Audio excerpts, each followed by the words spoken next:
We have no time for a preamble this evening.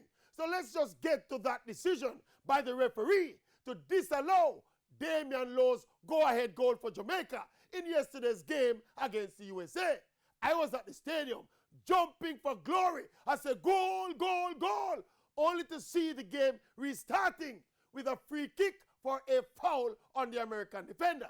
But having now seen the replays, with Damian Lowe out jumping the defender, making minimal contact, and cleanly heading the ball into the net, not even in netball, which is a non-contact sport, not even in netball, that is a foul.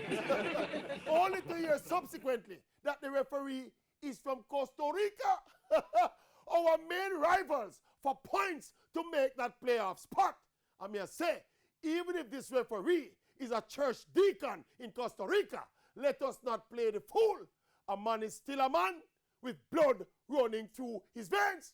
And the leadership of the JFF should have picked up that discrepancy and protested the assignment of that referee to that game.